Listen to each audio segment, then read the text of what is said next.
What's up, Grizz Nation? Welcome home. The guys are back at FedExForum tonight. The game tips off at 7 o'clock. We're taking on the Los Angeles Lakers. I'm Kelcey. This is Mike Wallace. Mike, I'm going to jump right into this because there is a lot going on in terms of the injury report or health and safety protocols. So I'm going to do a quick rundown and then we'll talk about how this will affect the game. Okay. Out in health and safety protocols for the Grizzlies, Dillon Brooks, D'Anthony Melton, John Konchar, which we're all sad about, I know, because he had such a good game, Jarrett Culver, and then also Santi, Merrill, and Zaire are out with injuries. On the Lakers side, health and safety protocols, Austin Reeves, Kent Bazemore, Trevor Ariza, and then injury-wise, Ellington, Rondo, AD, and Kendrick Nunn. So these are some big names. That means LeBron is still in for the Lakers. That means Ja and Bane and Steven Adams are all in for the Grizzlies. What do you expect going into tonight's game? Well, you also have, I believe, Frank Vogel, the Lakers coach, is still out under health and safety protocols too. And that means David Fizdale, former Grizzlies coach David Fizdale, will be coming back to FedExForum tonight to coach against his former team. And he's coaching a player in LeBron James, who they united in Miami. So it's going to be some storylines all across the board going into this game. I'm excited about that. But I'm excited about the Grizzlies, returning from that 2-1 road trip, where they were competitive against Golden State, had a lead early, and obviously blew out Sacramento and had a heroic win against Phoenix. So they're coming back having proved that they can beat the top teams in this conference. They already have wins this season over Golden State, over Utah, and obviously over Phoenix. So they've beaten the three teams that are ahead of them. The only team in the league that has done that. Yes. And they're doing it in phenomenal fashion. So I'm excited to see Desmond Bane and John Morant and Jaren Jackson Jr. try to keep this rolling against the Lakers team that just snapped a 5-game losing streak last night with the win in Houston. Mm-hmm. All right. So this comes down to kind of what the Grizzlies can do and who's going to be on the court for them.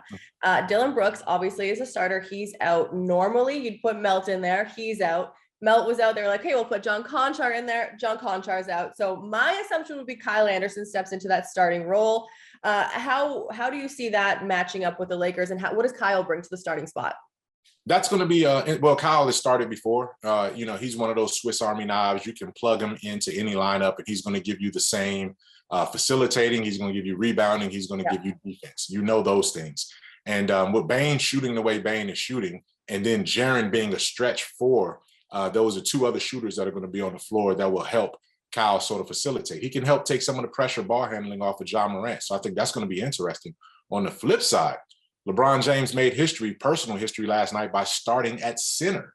So if Fizdale is going to continue to start LeBron James at center, which he did in last night's win over Houston, you're going to see LeBron James jumping center against Steven Adams and basically doing what Magic Johnson did 40-some years ago. He had a triple-double last night in Houston. Russell Westbrook also had a triple-double.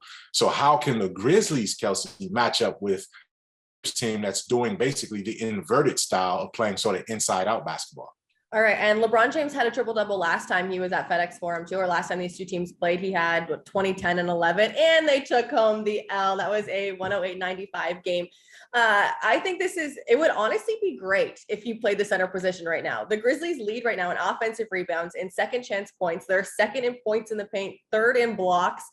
Steven Adams is one of those guys who is has the quietest double-doubles on earth. He comes out with 15 rebounds. Half of those are offensive rebounds. He's helping with second chance opportunities, which is getting these Grizzlies these W's. They're taking advantage of more offensive opportunities.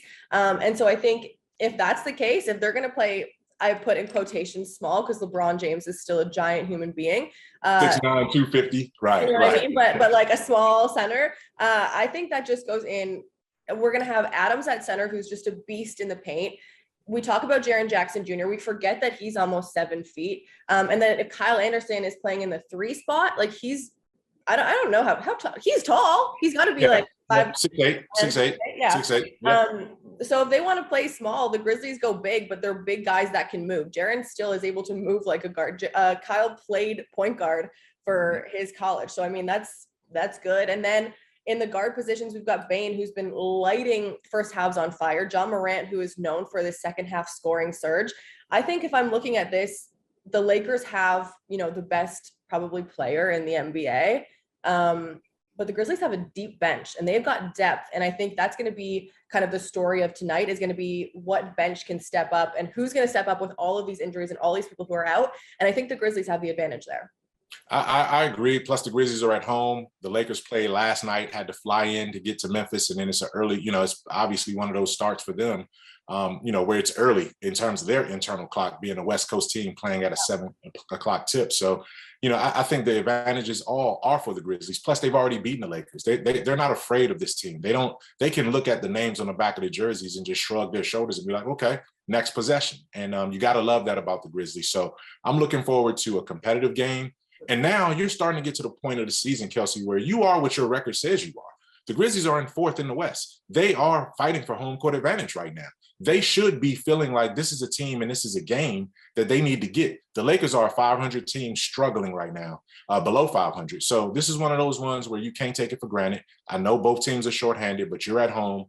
Your main players are there. You got to go take care of business, and I'm looking forward to it.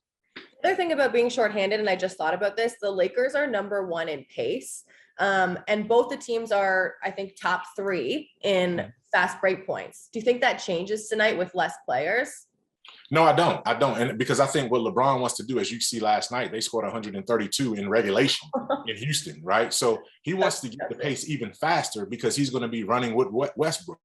So they feel like they can outrun some of these bigger teams. And obviously the Grizzlies, Steven Adams is a bigger traditional center, but Jaren can get up and down the floor too. So I'm really looking forward to seeing LeBron James, because I think we're going to eventually shift small and go Jaren at the 5. And if LeBron stays at the 5, that's going to be a classic matchup right there. And I want to see both of those guys really go at it. There we go. Tip-off is at 7 o'clock tonight. You can come and hang out with us at FedExForum. There is a fan giveaway today. It's like a rally towel. It's really cool. You can get that if you come and you're the first. Do you know how many? It's usually 10,000. 10,000. I was going to say 5. Guys, there you got to come. It's holiday break. Come grab a towel. Come hang out. Jaron has already put it on his Instagram. He wants you to be loud at FedExForum tonight. So you can get your tickets at 1-888-901-888-HOOP. That always trips me up. You can watch on TV at Valley Sports Southeast or listen on the radio, 92.9 ESPN radio, and make sure you are tuned into all of our social channels at Memgrizz.